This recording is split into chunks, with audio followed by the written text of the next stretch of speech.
I should warn you, actually, at the moment, that this meeting is being recorded so that those people who aren't here will be able to see it on YouTube. So if you are going to have a family row during the evening, could you make sure that you're muted? Otherwise, it will be preserved for a delighted posterity. There are two ways in which you can indicate your wish to speak this evening. One is by, if you click on the bottom of the button saying participants, there should appear a blue hand.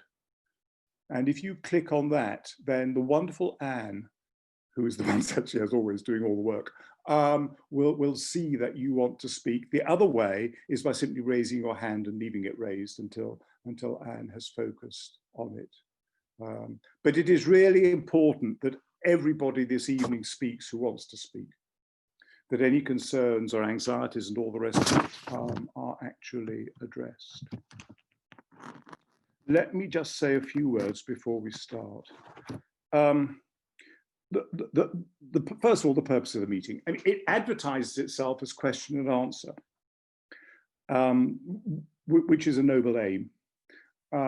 I hope that all questions which are raised will be answered, but if they're not, they will be. And so I hope that if there are areas we're not sure about, we can discuss it this evening, and answers to specific questions will then be registered later on. You will all be told what we think the answers to questions are and what happens after this. All PCCs have been asked to submit their views about the plan by December the 10th. And I should say, you'll find it buried in the details of the draft plan. When it comes to this timetable we're operating on, it's not ours. We have to have our plan, as it were, approved or not by the meeting on January the 14th, when Deanery Synod members will all be entitled to vote for or against the plan. And I do hope when that time comes, that when the voting takes place, it takes place in general for the plan or against the plan, not because of any one specific detail within the plan.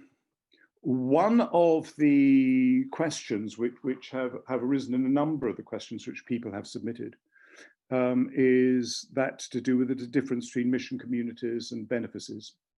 Mark is going to say a few words about that, but I thought I might just kick off by just dealing with one or two issues there. For a start, there is nothing in the plan which seeks to end productive, constructive working relationships that already exist in most benefices and in some cases across whole benefices. What we want is for those relationships not to be preserved in aspic, but to grow. And there is, I think, nothing in the plan that actually stops groups of parishes working together. It could just be that it encourages parishes to work with more parishes. And there will, in any case, be a review in a couple of years, if not earlier. There's degree of flexibility worked into the whole thing. We are doing something new and something different. And if it becomes abundantly clear, even after the plan has been signed off, that things need to change, then they will change. And I should also underline that the plan you have now is the draft, and that plan will change arising out of discussions that we have this evening. We are, of course, looking to the future, and we know that the numbers of clergy in the deanery will reduce, certainly to 4 and possibly to 3. And we need now to have a plan in place that will accommodate that reduction and which will enable mission to flourish across the deanery and worship to be led across the deanery by clergy and laity working together. But we can't do that if all we want to do is to keep things exactly as they are. What I hope we're engaged in is something which is new and exciting. Should we be nervous about that? Yeah, I think we should. But let's be clear that unless we do have a plan for the future, we're simply heading for decline. So I do hope that people will accept the fact that simply saying we want things to stay exactly as they are is actually not possible when numbers of clergy are going down and all the rest of it. I think at the core of our plan is a widening of our horizons from looking at ourselves as individual parishes or individual benefices and seeing ourselves much more as a deanery, which has been happening over the last 2 or 3 years, working together as the Spirit guides and directs us. Now, a number of you have submitted questions, and when the time comes for each person, I will ask each person actually, to introduce the questioner and actually talk, I hope, also about the background which has led them to ask that question in the first place. That would be really helpful for us, because even clergy who've been around for a long time will not know necessarily the individual dynamics between parishes and communities and all the rest of that. And this is an important opportunity for those dynamics to come to the fore. But I'd like to start, please, by asking Mark to talk about mission communities and benefices. Mark. Thank you. I'm going to start with a little history lesson. A benefice is simply a mechanism by which a stipendiary priest is enabled to live. And benefices are sometimes called livings. And it used to be that you couldn't have more than one benefice. In fact, there was a vicar of Wormbridge and St Devery who was sacked in the 19th century because they discovered he had another benefice somewhere else. It was somewhat more lucrative than the one he held locally. So he was quietly removed away from Herefordshire, which is an indication of the kind of history that we have with benefices. So when a priest, a vicar or a rector is inducted into a benefice, they exchange their time and their ability to act as a priest in return for living in a rectory or a vicarage and pretty much doing as they're told by the bishop. And it has that historic context that that's what it is. You receive a benefit as a paid priest for your labours in the sharing of the cure of souls with the bishop. It has the same kind of origins as the word fiefdom. So if you were a monarch or a nobleman, you might grant a fief to someone who was carrying out paid employment for you.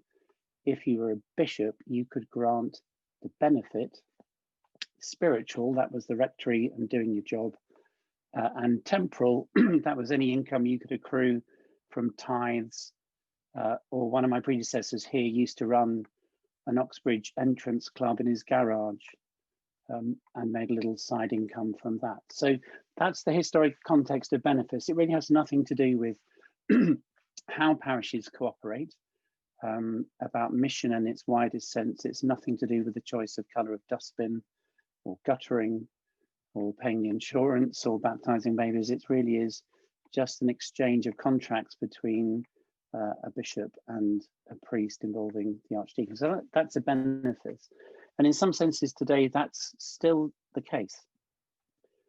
Paid clergy live in a vicarage or a rectory. It's a condition of their employment where they live unless they have a special dispensation to live somewhere else. In exchange for their labours and keeping their vows, they're paid a stipend, which is a kind of aggregated giving from many parishes across the land. In the good old days, rectors would have received the tithes, and some livings were therefore much more valuable than others. And if you could find a well-paid living, which had lots of tithes, and hopefully a fairly wealthy patron that could bung you a fiver now and again, you could live in the kind of Victorian splendid isolation with cooks and housekeepers. If you were a vicar, you didn't get the tithes, but somebody else did help you along the way. So that's the kind of historic stuff around benefices. It's simply a mechanism for how clergy get paid and where they live. A mission community is, and we've pinched the term from other people who are using it, tries to explain how a parish, clusters of parishes, networks of interested people, you know, whether that's Mercy Church or Open the Book or reaching out into rural communities, organise themselves around the focus of mission. So it's nothing to do really with who your vicar is or how they get paid. It really is about how local people are encouraged, enabled, supported and challenged into being the best they can and being church appropriately in their place. Now in the draft plan, we've deliberately not tried to dismantle benefices because of two reasons. One, we're a long way from knowing exactly how things are going to work out here. And two, dismantling benefices is an awfully complex and deeply bureaucratic operation. And until we are convinced, and the bishop is convinced, that there are the right arrangements in place, and that might take 3 years, 5 years, or 10 years, that's not something to be undertaken. So mission communities are a step forward. They're a way in which we can work together and to increase the number of clergy, not paid, but voluntary, to increase the number of worship leaders, to increase the work that we're doing with Grow Strong, with Mercy Church, with reaching out, and to use the friendships, the communities, the networks that already exist and are growing.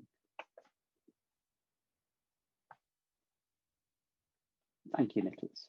Is that helpful? Well, let's find out. Are there any questions or comments anybody would like to raise? Do please indicate with either a blue hand or a raised hand.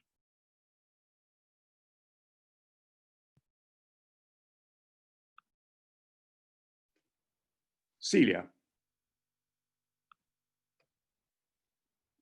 Celia, you'll need to unmute yourself. Sorry. I'd like to say that I think it's really important to keep the benefits as a sense of identity. So, for example, you know, we have. Sorry, I can't get rid of this thing in the middle. Don't worry. I've done it. Because, for example, we have our magazine. We had an interregnum. We really got to know each other in the other parishes, and I appreciate that Lucy will have other parishes. But I do actually feel it's important to keep our benefits, United benefits, border-linked benefits. There's nothing that stops you from doing that. Mm. There's nothing that stops parishes which have been used to working together from working together. The benefices do actually remain, as Mark has said, actually trying to do anything about the structure of actual benefices is a bit like trying to split the atom. The mission communities are as it were, a separate entity, based entirely on mission work. Whereas the benefices, the groups of parishes working together, as I say, there is nothing that stops those benefices from continuing to work together. And it could well be they actually find that, you know, there are other parishes that they work constructively with, doing exactly what they're doing now. Good, that's fine, thank you.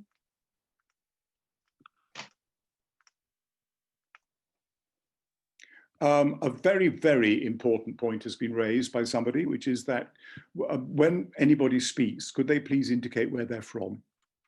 That would be helpful. I'm speaking from the depths of Craswell.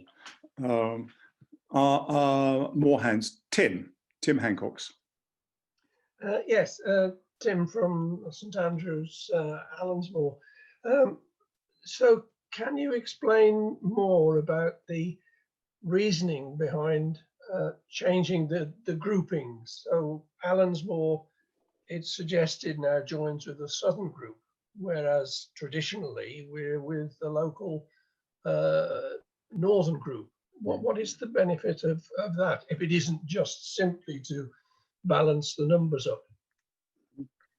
Mark, could I ask you to deal with that one?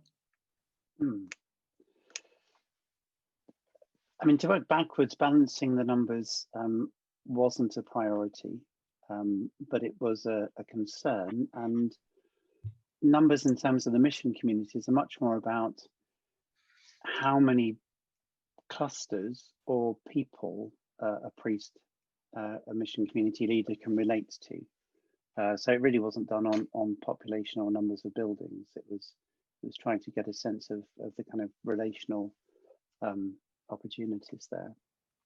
In terms of in the draft plan, and just to emphasise the point Nicholas made earlier, it is a draft plan, and inevitably people on the ground will have different strengths of feeling and interest and affinity. Just as Celia was talking a moment ago about a group of parishes that she referred to as a benefice.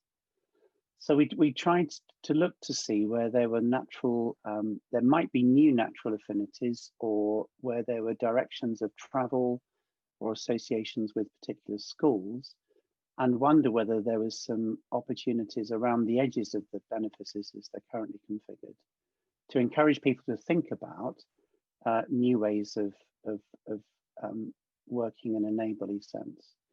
And I think in the particular instance of Allenstone, we were wondering whether there might be a more natural affinity with their neighbours just the other side of Locke's Garage than with some of the more densely populated and growing parts of Kingstone or Clihonga. And it was a wondering and a putting forward of a suggestion that people could take away and chew over, rather than an absolute imprimatur that this is the only way we can see any direction forward. Can I come back on? Of course. Yeah, I fully understand that there are opportunities here for us to spread ourselves or get more involved with people, because we have been rather insular in the past. But the feeling I've got is that people in the parish do not want to lose the connection with the churches and the groups that they've traditionally been involved with. It doesn't mean to say that perhaps what you're making is that we should be looking a bit broader and see whether there are other links which will be advantage to other people, both sides, so we can look in other directions as well. But people are keen, I think, to keep the links that we already have and work with the people that we've already got, even if we do spread things about. And I note that obviously the Kingston and Clihonga, you're throwing a lot of, or potentially throwing a lot of resources in those directions because of the new development, and that's good. That has to be good. But as I say, the feeling is that people still want to retain. They don't want to be sort of, on paper it looks as if we're being ripped out of here and we're going to go down towards Lewis Harold. Nice though Lewis Harold is. Oh, I couldn't possibly comment. There's one word there, Tim, that you use and others have so far that I could just comment on, which is the word tradition. At a time when much of life is very anxious and challenged and difficult, there's obviously in each of us a huge draw towards keeping things as safe and known as they can be. Because in the middle of a pandemic that's traumatic, that's absolutely the case. A tradition in the church is somewhat different. If we cast our minds back 100 years, there won't have been running water in most of the villages that we're living in. The electricity didn't turn up till the 1950s. The number of benefices we have now was only fixed, 10, 15 years ago? The area in which I work is littered with old rectories and histories of people having the vicar living near them. And that sense of tradition is kind of a little bit unhelpful. And I'd rather that we focus on the potential of growing new relationships as well as cherishing what's important, rather than a kind of fixed way of wanting to stay as we are, recognizing the inherent psychological responses we're each going to make to those.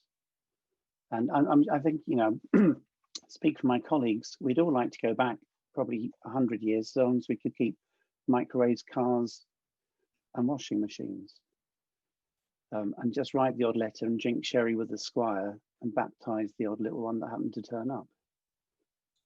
but it ain't the case. I recognise that Mm.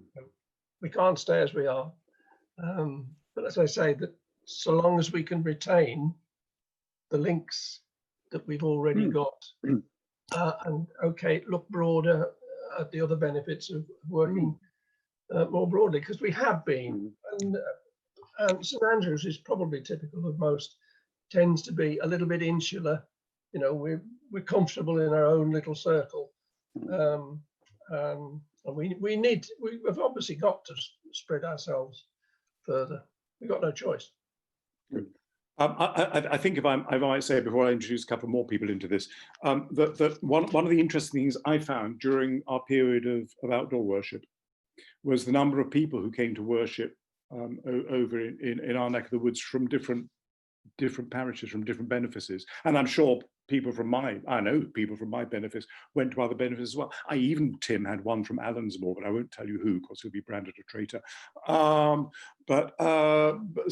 I think there is a process by which I think, you know, people are crossing barriers. And I think this is a process which we're going to need to come to. Tim, we'll come back to you if you want something more to say. Sarah Vaughan, I know, has got her hand up. So Sarah.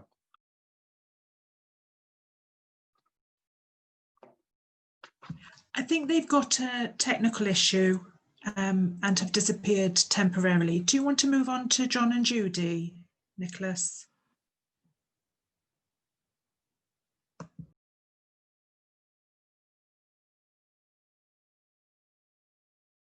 Nicholas, you're muted now.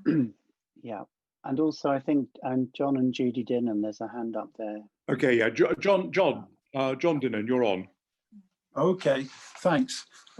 Yes, certainly personally, we've been going across boundaries and going to different things, like exciting things like the table in an adjacent area. But if I could just illustrate a little bit how we work in what we call the Wormlow benefice, but I realise we're not talking about the Wydor, sorry, that was an old hat of mine.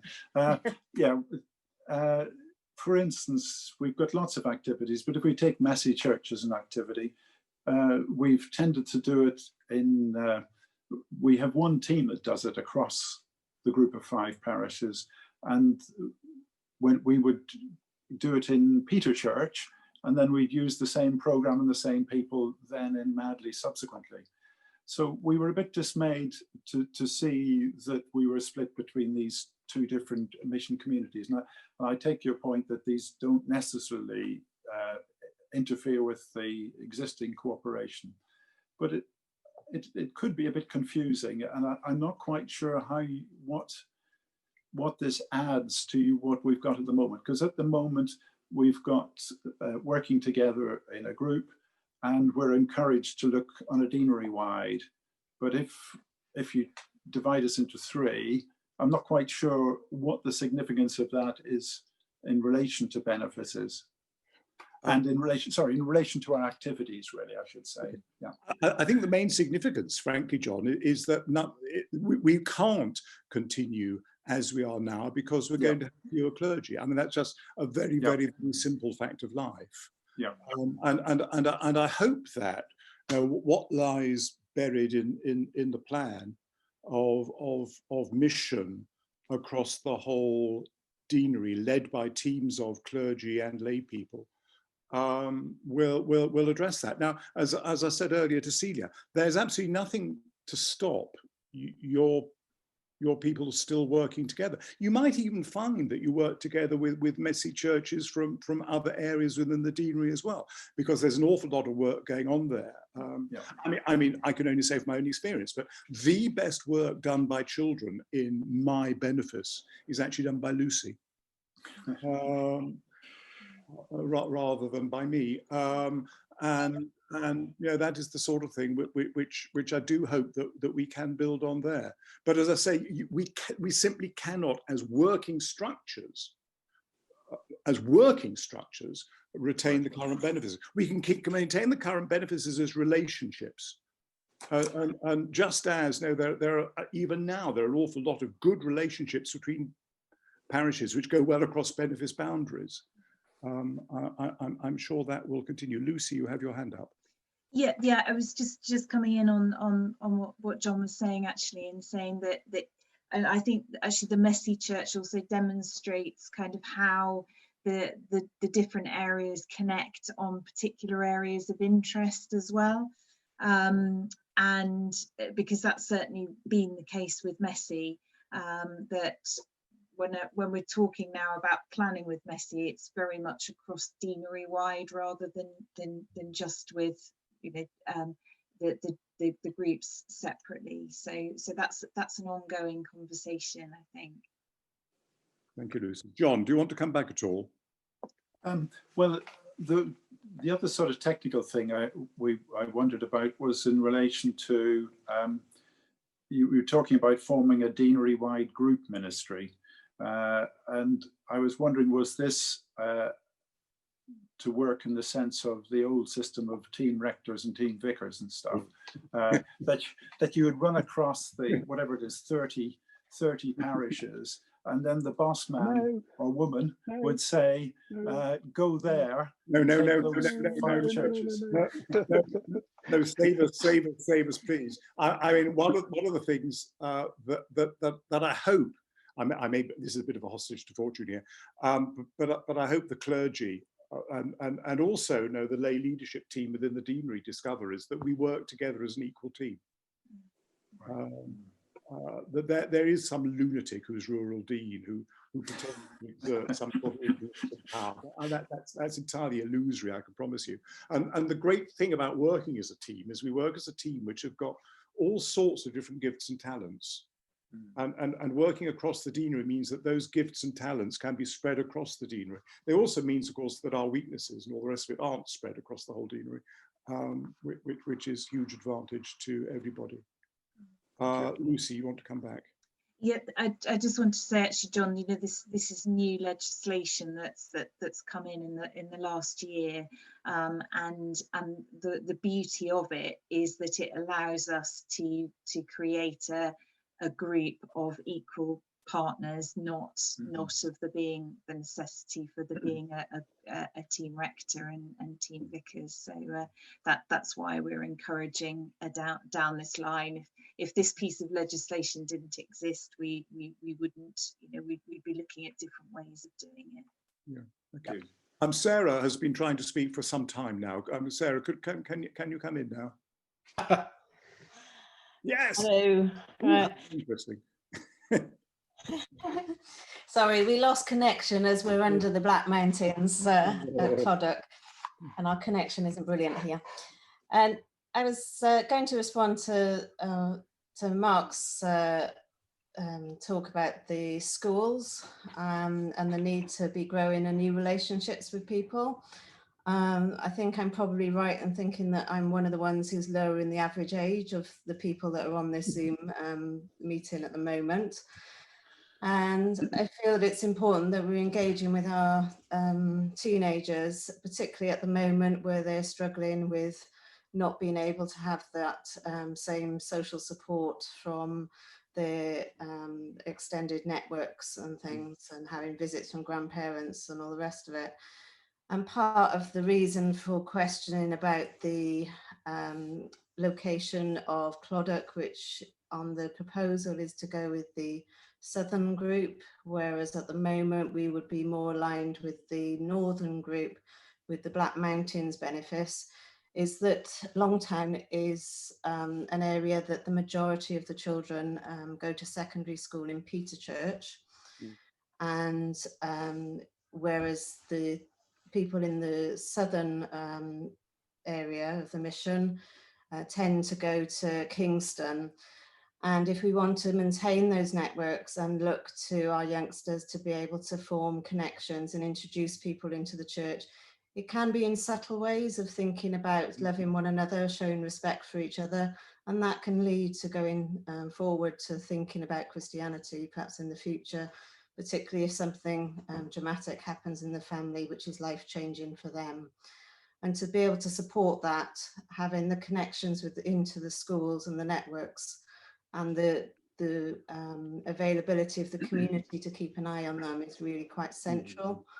So whilst they may not be attendees in our churches, they should be seen as part of our mission, but we need to consider what mission connections that community that we're trying to reach out to have got.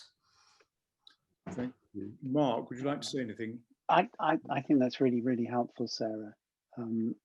And I think for those of us who've been looking at this over the last 18 months, that networking, and most of those networks are relatively informal and some of them are formal, is a really key feature of life here. And it's a key feature of church life across the country, whether that's a rural, suburban or an urban area. That we are absolutely about people and place, but people travel all over the place and schools exist all over the place. So for me, the sense of mission communities is about enabling exactly those things to happen that you're talking about. And it may well be that, taking what you're saying very seriously, how the mission communities are configured is restructured. There was no sense in which we thought Clodagh and Peter Church had a natural affinity, except for the school, and the school, as you rightly say, is a large component of that. So I think we're quite aware of how important those networks are, and fostering them and living with the long-term opportunities they provide. And it's been really helpful to hear that again tonight. Thank you. Jane, Sarah, can I come back? Sorry. Yes, of course. Yes, Sarah, do. So thinking about those community connections and the longevity of things is thinking about sustainable communities. So sustainable communities in terms of our health systems, our community care systems, our communities that exist outside the church, and how we can tap into those. It needs to be thinking about what are the natural connections that people have got into that community. Where do people spend their time within the community as to where we would go? Things like for Clodagh, a lot of our connections are into Wales rather than sort of Lewis Harold. So there's more about where people in the community at large have their connections that we can then tap into as a church. Absolutely, yeah. And although I happen to live in Lewis Harold and it's called the Lewis Harold Group, it includes Walterstone and Kilpeck and Kent Church and Llangea. So although the name comes from a particular village, and there are with 2 pubs, a fish and chip shop, a great butcher's and a wonderful village store, some delights and attractions, my benefits will tell you I'm not Lewis Harold centric. And probably the people in Lewis Harold will say they see least of me because I'm always somewhere else. But you're right, and those things are really important. And we know that people travel, up and down the valleys and in all sorts of directions. Anne Lloyd pointed out that the incumbent at Llantoni and Cymru and the rest is being gently retired.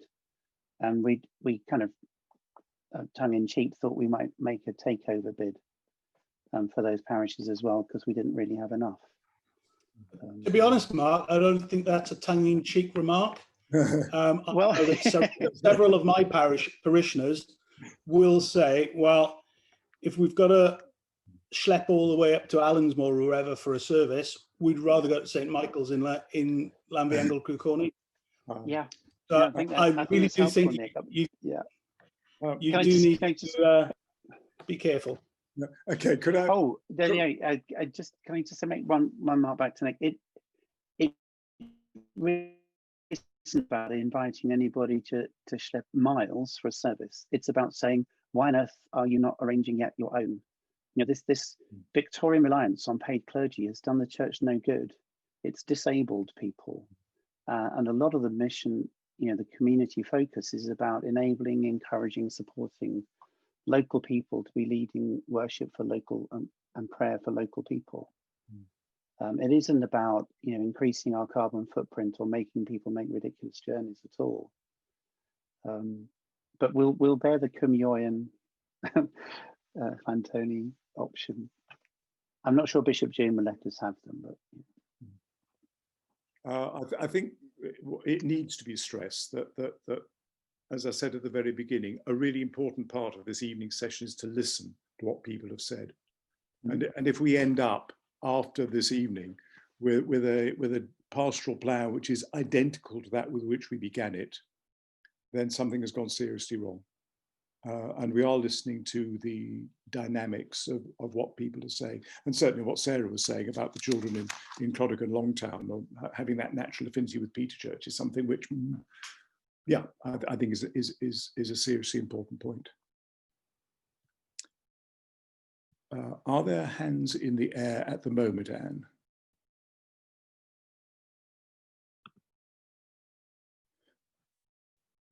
Okay. There were a number of questions which were submitted. Sorry, Christine was raising her hand. Sorry, I can only see half of the people at the time. Christine Cleaton. The floor is yours. I just wanted to quickly comment on Sarah's comments, and I think there's the sort of top area, Llanbeino, Craswell, Michaelchurch. We are all in the north group, and Clodagh is not in our group, and I would have thought we've not discussed this as a PCC or in our wider community, but because we have this is the other end of the scale, because we have no burials in Craswell churchyard. There is a historic connection with Clodagh, and I think if you spoke to many families in Craswell, you'd find that they have a certain attachment to Clodagh because that is where their family are buried, and that's a separate issue to working together in lots of different groupings in terms of the kind of wider work.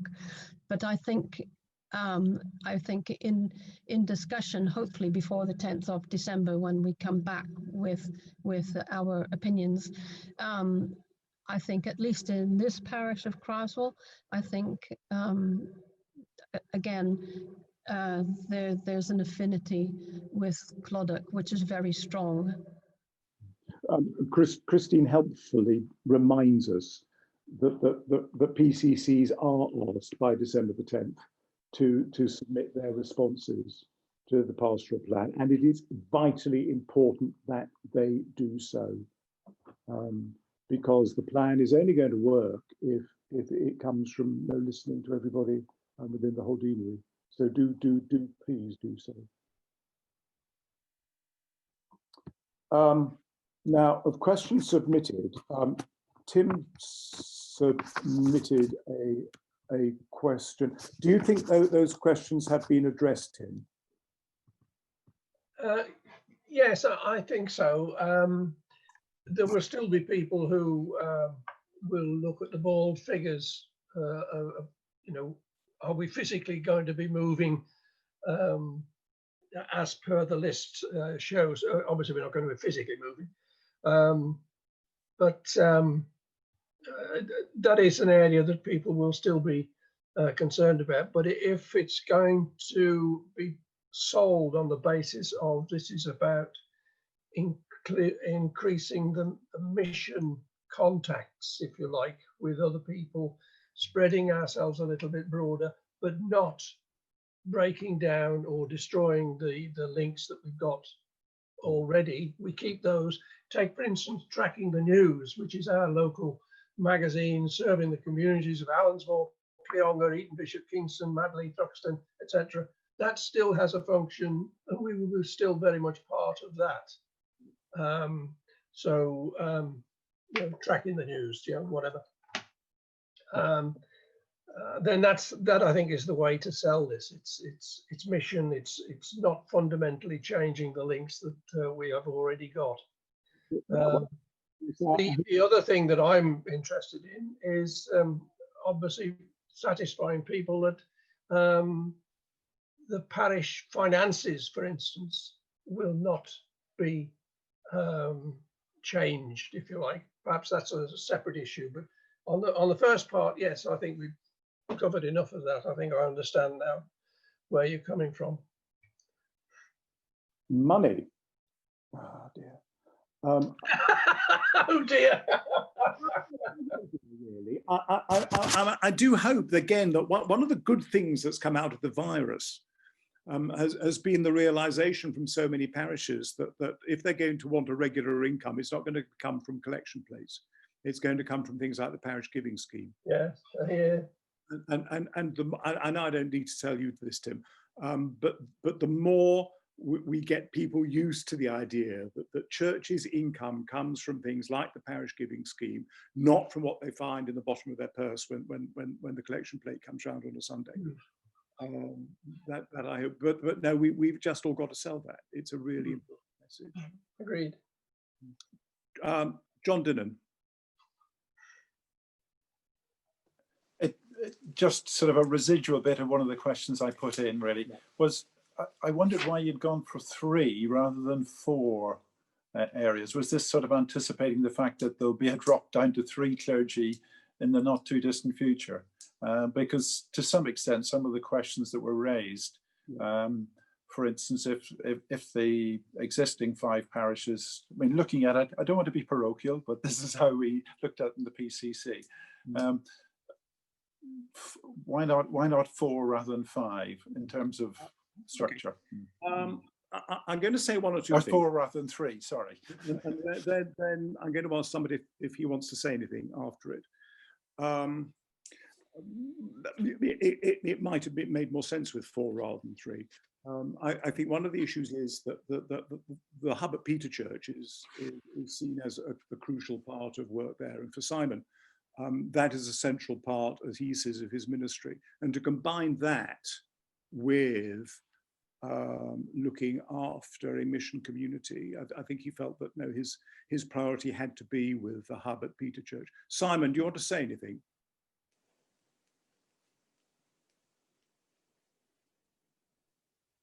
No. Yeah, just to underline that, Simon, we can't hear you. Could you speak up or? On this bit of the helicopter look-alike, John, I think it really reflects the amount of work I have with directing the hub, and just to have had that alongside oversight of a mission community, I just felt I wouldn't have been able to deliver both. Thank you. Thanks, Simon. John, are you happy with how your questions have been addressed so far? With one slight rider to do with the group and things. Yeah. Well, you're going to have a vacancy shortly. We're going to sadly lose Hilary next door, and so how would that vacancy be constructed? How would the job description go, really?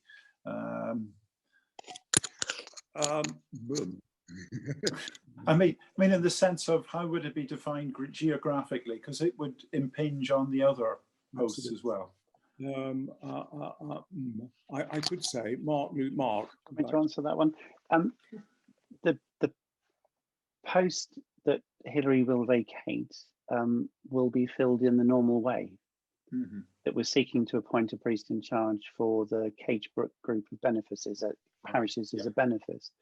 The one distinct difference that being a group ministry means, if we get to that point before that post is filled, is that each of the current incumbents are included in the conversations about the appointment formally.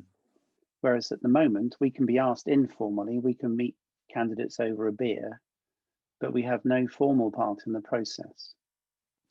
So the new abilities in the new legislation Lucy was talking about means that each of us who hold a post as priest in charge, rector or vicar in the group will be consulted about the appointment of a new colleague.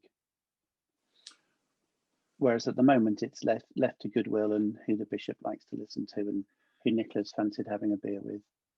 I exaggerate, but it tidies that up and it makes the formal consultation much more meaningful for the whole deanery. That sounds very sensible. Okay, Hilary, what would you like to say? Hilary. Hilary? Hilary has raised her hand. I can't hear you, Hilary. I can't see you, Hilary. Where are you? There you go. Yeah. There you go. Just wanted to add to that really that anyone that will be employed with the understanding that this is a group of clergy that are working together and that we are pioneer ministers for the whole deanery and not individuals in the same way as has been thought in the past. Back to you, Nicholas. Okay, thank you. Celia, your hand is out. Yeah, I was actually going to say the same thing that Hilary said, that we appointed Lucy as a pioneering priest, and I assume that would be the same for this appointment. That's all right. Okay. Well, John, if you're happy with that, Sarah Vaughan, you're on the next list of mine who ask questions, and I know that you've spoken already. Are there any things you'd still like to raise, Sarah? You need to unmute yourself. I was in the opposite place. Sorry, the mute's in a different place to when I use in work, so apologies. I'm not allowed to do that. Thinking about the burials, just to sort of reiterate that, yes, there were 4 burials in Clodagh Church from Craswell in the last 20 years, but there's quite an interesting look to look in the burial register to see where people are coming in from. One of the other things in terms of community is related to our choir for the Black Mountains benefice. And thinking that the connections for the choir and the main services and things going forward, they're with the Black Mountains, so it would be a real shame to lose those connections. I know the numbers in the choir are dwindling. The actual thought of being able to call on each other for that communal singing and the support that the choir give to be able to pull people in is good. So that would be a shame to miss. Other things in the area in terms of connections with the community, at the moment we've got the food bank and the COVID support network. Now that's run sort of north to south, and that's a really important way of tapping into people and providing spiritual support where they might be afraid to walk over the threshold of the church, but it is another connection that people can use. I certainly, although I'm not so actively involved with the food bank, I've certainly sort of said to people, there is a connection there, there is support available. So again, north to south. Thank you, sir. For those bemused about this burials thing, Clodagh used to be a gigantic parish with 4 chapels of ease at Landvano, Craswell, Longtown and Newton. And so until, well, towards the end of the 19th century, burials from all those parishes were done down at Clodagh, and obviously there are therefore family links from all those parishes with Clodagh. Yeah. Thank you. Which is why it's so interesting reading the burial register. Oh, it's my constant bedtime companion. The next person to ask a question was Peter Tribe. Peter, are you with us? I saw you. Peter, yes. Peter asked a question about the difference between mission streams, mission projects, and mission community. I think the problem comes from careless revision. Basically, mission project and mission stream are the same thing. Mission community is, as it were, this new concept. Thank you very much indeed. Okay, and well spotted, because it's exactly that sort of thing which I know is going to raise its ugly head when it comes to the Mission and Pastoral Committee for the diocese. And so thank you, Peter. Are you happy with that? Okay, Rob Yule. Thank you, Nicholas. Hello, everybody. I'm Rob Yule from the Borderlink Benefice, and I worship at Clifford Church and QSOP. I spread myself between 2 lovely places. I'm quite interested, just from a perspective, I took what Mark said earlier, which is empowering lay leaders to lead within each of the churches. I think that's amazing.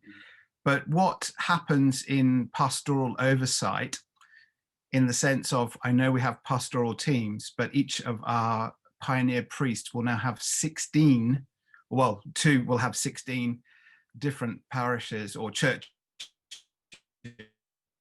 in a broad area. Happens for them? It seems like there's going to be a lot of work in, I guess, encouraging such large teams. And we said it's not a team management thing, but it looks like it is. Like there's going to be an ordained minister in charge of a bunch of lay leaders and pastoral teams.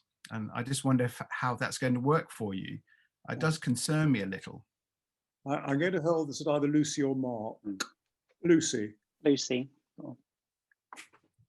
Oh, that's great. I'm released now. I was muted by the host. If only Nicholas could find it so easy. Well, first, thank you, Rob, for showing concern for us. That's much appreciated. I think as in terms of how we've planned this document so far, I think the key word in the job title of Mark, myself, and the another who will join us in time to succeed Hilary is that word oversight, and our role will be much more enabling others than perhaps picking up those roles ourselves as we've done in the past. Jane's done some great work, not only in the Borderlink benefice, but in other parts of the deanery to engage our first groups of pastoral visitors. And we'll be looking to deliver more of those groups, those lay formed groups. And so I guess it's also to do with enabling us then, Mark's already touched on this, about the number of kind of key relationships that we can have. And so, and clearly there's a limit to that. And so our ability then to work with groups of people who are then having more of those individual relationships will be really critical. Mark, I don't know whether you want to add anything to that. No. Rob, does that sound convincing? It sounded lovely. I'm because I'm obviously quite new, only having been here a year and a bit. But is there some sort of a broadening of this part of the plan, as in how that would work as your oversight role, just so that people can have a better understanding? I think I've noticed, just in hearing some questions here and there, some people are concerned that I mean, I think some people could be concerned that people wearing a dog collar, what sort of oversight you have over volunteers in that way. I just think it was helpful. I know us are doing the Growing Leaders course and things like that, but is that articulated somewhere? I may have missed it, and forgive me if I have. Should I speak into that again? Yeah. Rob, I think actually in terms of sort of local leadership, the ministry, the mission community leadership teams are going to be really critical. And so that will be our main place where we seek to work alongside lay people. And that's the sort of key point of contact. In terms of actually how this works and how we transition from the way we work now to the way that we're imagining we will work, will be fleshed out in the mission action plan, which will sit alongside the plan, the Deanery Plan that's been submitted already. And the mission action plan is just the how. We've kind of cast a kind of a vision of what this could look like. And now, the important work's going on in the background at the moment to actually show how that might move from where we are now to where we imagine we might be. That's really helpful. Thank you, Lucy. Yeah, I think it's an important point that Rob has raised. That I do hope you'll look after the clergy. I really do. I am one of the people going to be responsible for this problem arising because I'm too old to carry on. And obviously I shall still be living here, but keeping absolutely out of the way. But it is important that you do keep an eye on them, and you say to them that if you feel that they've got too much on, that really is crucial. The Deanery pastoral, once it's been produced, you'll be amazed at all these plans. Will spell out in much more detail ways in which oversight ministry will work. Mark, just one thing to add, Rob.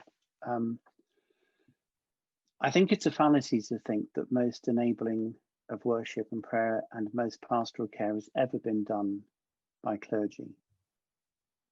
It's usually the practice of good neighbours and people, finding a shoulder to cry on and someone to walk with in the churchyard, and if they're out with their dog, listening hard. In a sense, we've formalised some roles around ordained people, and I wouldn't want to denigrate those. But in a very real way, in the mission action plan, what we lay out is what is already happening, but giving people some support and encouragement in that. So a group of people underwent the pastoral visitors training. There's the growing leaders course.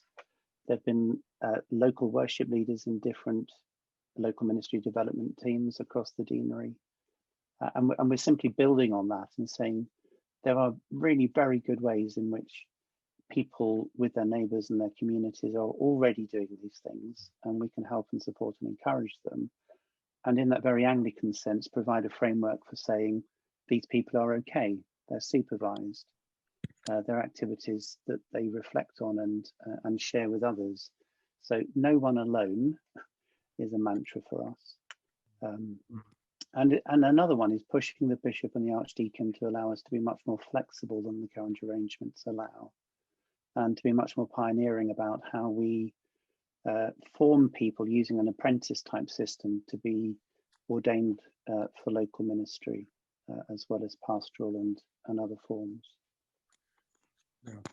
I suspect you'd find the current and archdeacon and bishop fairly open doors as far as that is concerned. It's also, I think, worth pointing out that, again, under the COVID crisis, a lot of networks have been developed over the area to help people, done entirely by lay people, not by clergy. And that's been really good. And I hope that's something which we can build on. Andrew Langton has been behaving extraordinarily well and not leaping in before time. But Andrew has some questions for Vow Church and Turnson. Andrew. Yes, Nicholas. Well, thank you very much. In fact, all the points I raised have been addressed very satisfactorily by Mark and others. So I have nothing really to add or further to ask. So thank you very much. Well, that is wonderful. Thank you, Andrew. That's really kind of you. My friends, those are all the questions which have been submitted. But this is therefore your last opportunity before you go off to your PCCs to enthuse about this wonderful plan, to raise any issues which you want to have raised, because it's really important to use this opportunity to do so. Nigel's been waving for a little while. Nigel, oh no, sorry. Yeah. Nigel. Can't see you. Nigel? Yes, I'm here. Can you hear me? Yeah, I hear you, yes. Yes, good. Just a matter of interest. Thruxton Church, I'm just sitting in on that one. And the question I've got is that Thruxton Church is put in this group of about 15, 16 or whatever. Who would we refer to? Because you now said also that we would still be part of the Cagebrook group. Who would we refer to if we needed advice, or even, should we say, organising some activity? What sort of activity, Nigel? Well, it may be church services or whatever. I mean, say, in other words, am I going to be expecting to see a PCC with looking at 2 bosses, or would I be looking at a particular direction, i.e. the big group or the Cagebrook group? Okay. Can I throw that at you, Mark? I was going to suggest Lucy would answer that one. It seems to be going around the nuts, yes. No, it's okay. not. No. I think either of us could, but I'd like, yeah, I've said enough. Lucy. Oh, I mean, on one level, where's Nigel? I've lost Nigel again now. On one level, there's certainly still some ironing out of things to do, Nigel, and in terms of sort of working out what particular areas you would speak to a particular person. But I'm imagining that a lot of if it's mission related, a lot of those issues will be dealt with by the mission community leadership team. And so that, I guess that would be the wider group. If it's more, yeah, I think that's probably yes. But you're talking about the mission group, but I mean say up until recently, the Cagebrook group, generally speaking, we've always looked towards Kingston as being the person who we work with as far as running the church is concerned. But it seems as though at the moment, from what has been said in this meeting, that we will still be part of the Cagebrook group, but there will be the mission. Now, to be quite honest, Thruxton is only 33 souls in size emirate, so it's going to be difficult to keep the place active and going. But you know, to be looking in two directions is going to be more difficult still. I mean, to say, why am I looking towards Longtown and all that direction when Kingston is just half a mile down the road? Mark. That's what I can't, geographically, I'm finding it very difficult. Okay, Mark. Okay, if we work from the best place upwards, which is the local parish, there's clearly going to be a relationship within a parish between neighbours and friends and families, and beyond that to a cluster of parishes. Now, some of those clusters might be 1 or 2 or 3 or 5 parishes, and some of those will be used to working together. You know, in my own patch, there's Wormbridge, Kilpeck, and St Dev's, who've have had a long courtship and have kind of embarked upon an engagement, and they're getting the hang of working together. So there's a very local and relational focus for those things. Each of us are going to be in a mission community, which will sit slightly, and I don't mean above in terms of hierarchy or decisions, but will have overall care and responsibility for the parishes and clusters in just the kind of focal points that Lucy raised. So each parish and cluster will know who they belong with and to whom they relate. And those are very local things. There is also the deanery, and a deanery enables us to work collaboratively and cooperatively, drawing upon different strengths and interests, and psychological traits and abilities. We're much stronger as a deanery team to be able to do that. But for most people, their focus is going to be local and perhaps on their network if they're part of the Messy Church network or the Pastoral Visitors network.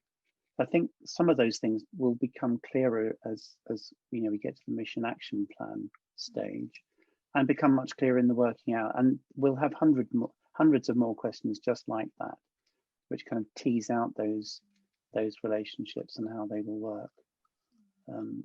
So again, it's really helpful to hear just that sort of question, how is this going to work in practice if I need X or need advice about Y? I think Mark makes the really important point that no, parishes are going to operate best if they operate with others. And I think any parish, no matter how big it is going to find it difficult under current circumstances. And I'm not just referring to this deanery, anywhere in a rural context, if they just work on their own. Working with other parishes is going to be the most I'm sure, productive sort of working that we can have. And any groups of parishes that start working together as clusters in the way that Mark has already indicated from his own patch are going to put themselves in a strong position. Hilary? Hilary? Actually, it's not Hilary, it's me. Oh, Bernard.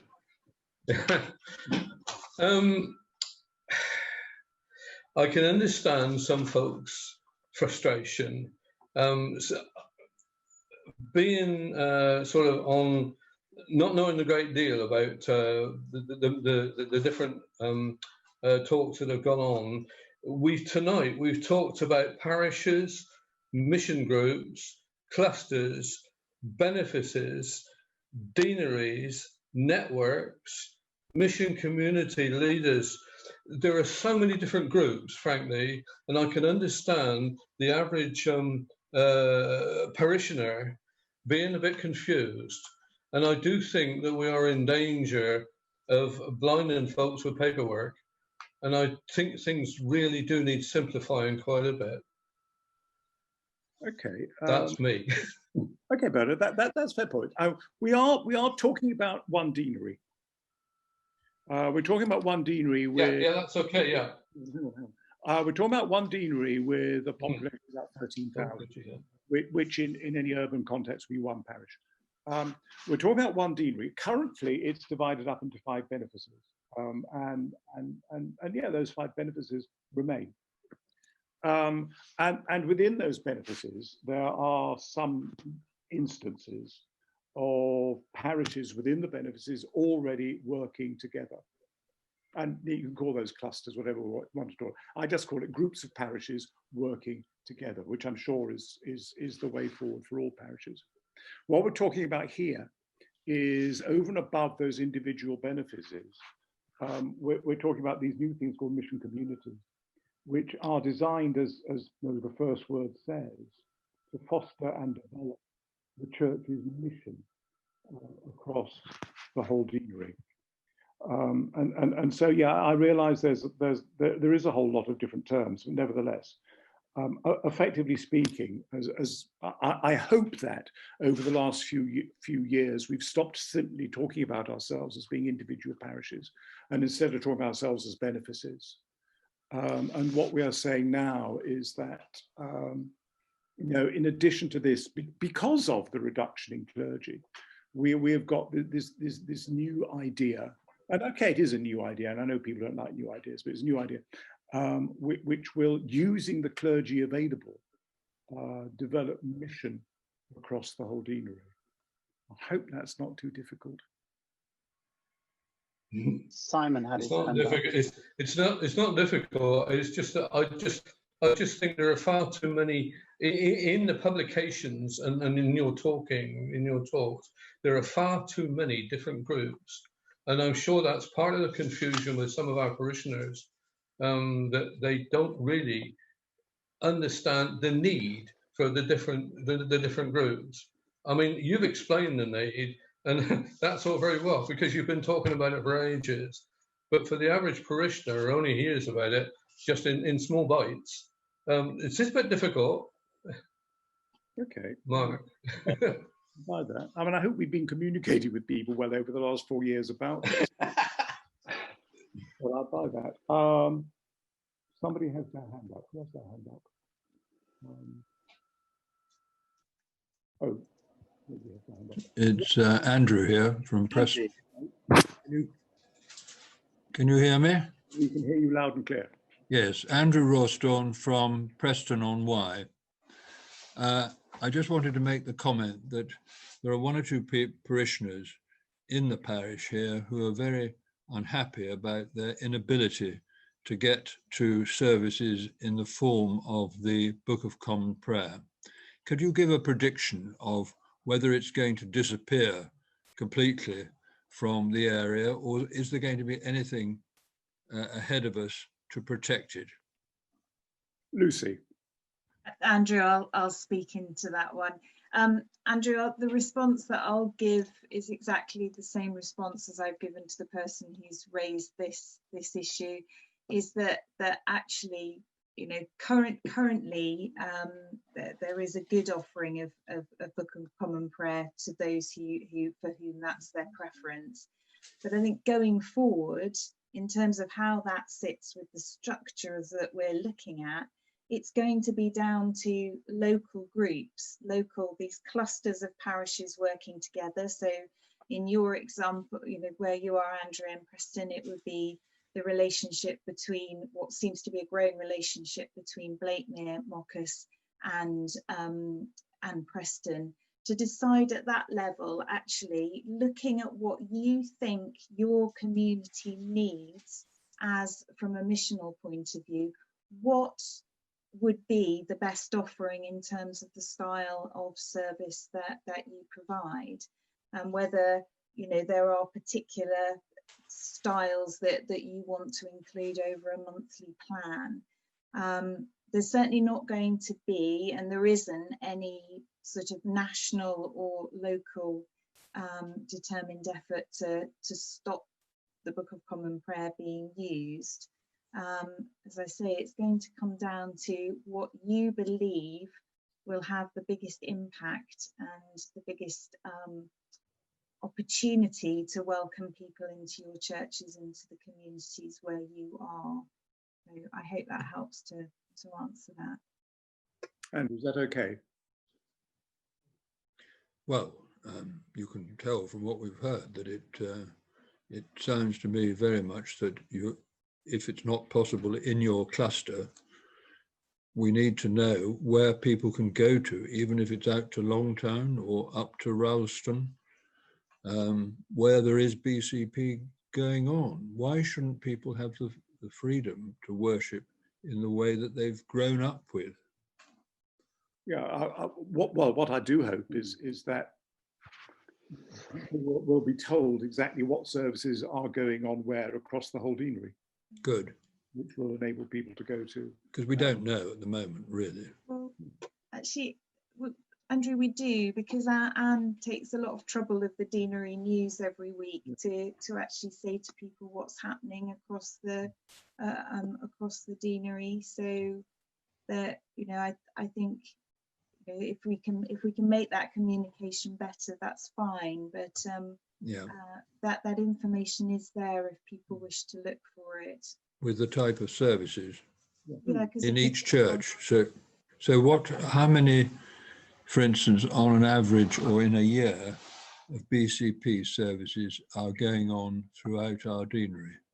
I think, Andrew, this is just too much detail for this meeting. I'm really happy to have this conversation separately, but I think it's too much detail for this. It is of great importance to not just the one person you're thinking of, but others who are unhappy about this situation.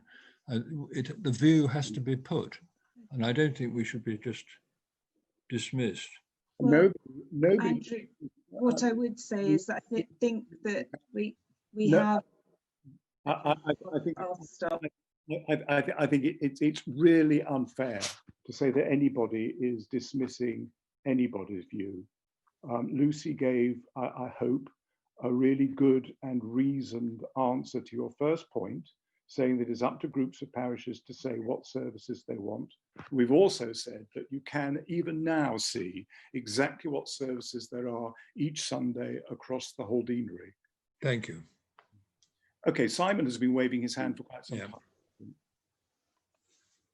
I've just taken a bite of chocolate thinking I'd been missed over, but I was waiting for that. That's why he chose you now.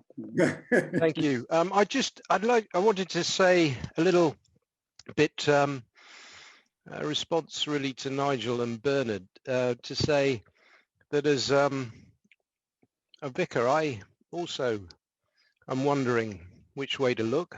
I'm wondering about all the terminology, and I think those are really good points, and we need to take them on board. And as an example, I was just thinking about when I started to play rugby, and all the different rules and regulations were incredibly confusing. And if you follow rugby, they're adding to them. It continues to be that way.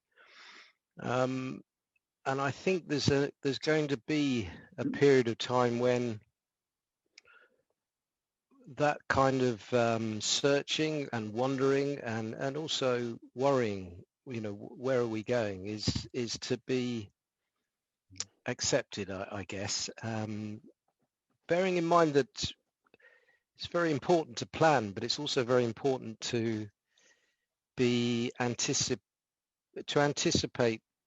the Holy Spirit surprising us in what actually happens, that we may think in one way and then find that God leads us in a completely different way, and that will be a wonderful thing. But I just to affirm what I said at the beginning, I think these are really important points which we need to take on board. You know, where are we looking? And let's be careful we don't overmanage and overcomplicate. Okay. Thank you, Simon.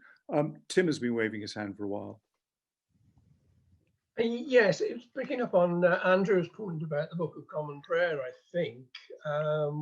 Talking to one of our parishioners, having looked through the document, she said, I don't think I came away with any clear idea of how the gospel was going to be preached in the future.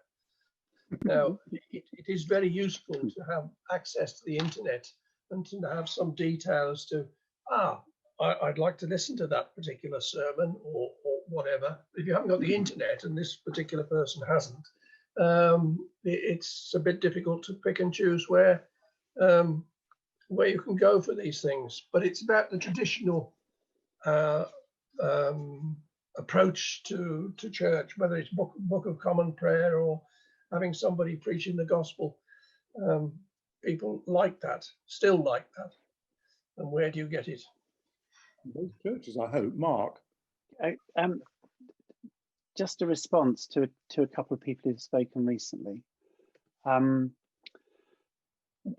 Every parish and benefice that I know puts an awful lot of effort into producing their parish magazine and printing it and distributing it.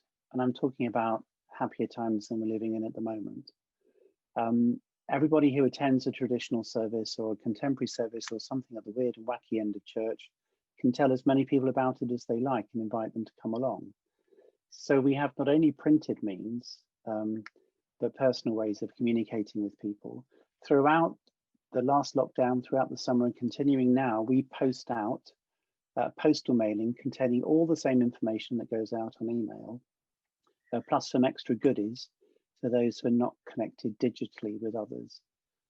So there's an awful lot that we're doing.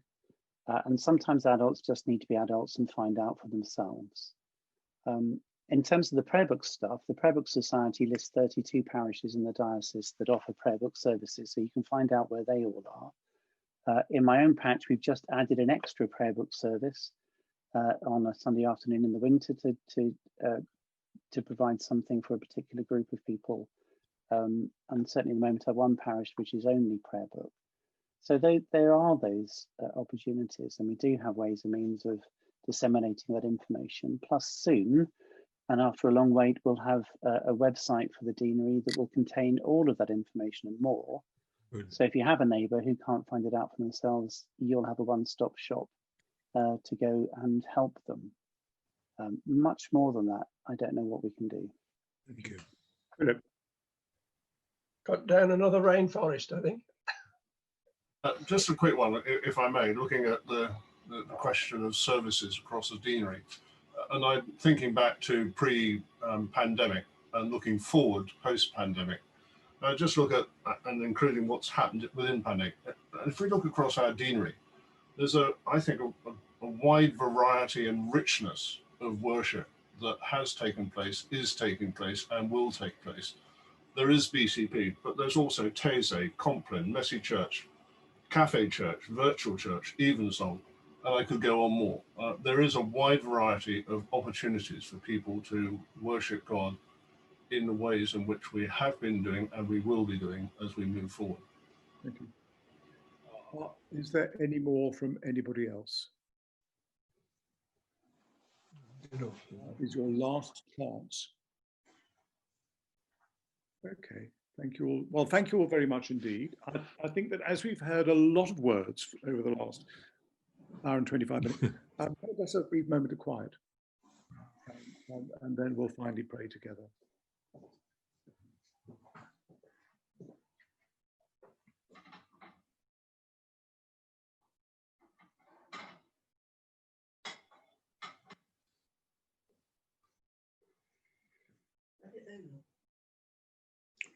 Father, we thank you for the opportunity that you've given us this evening to share our views, to share our concerns, to voice our priorities. We pray, Father, that we will all listen to what has been said.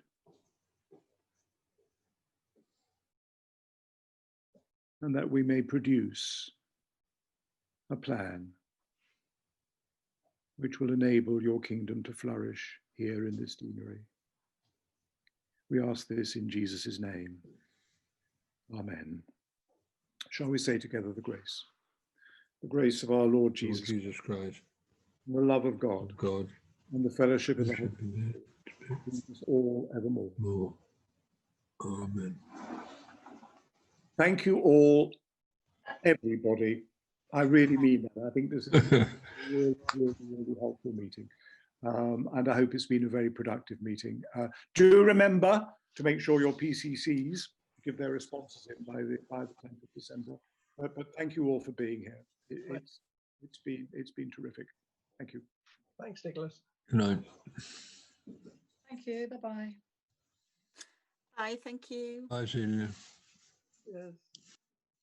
Bye, John.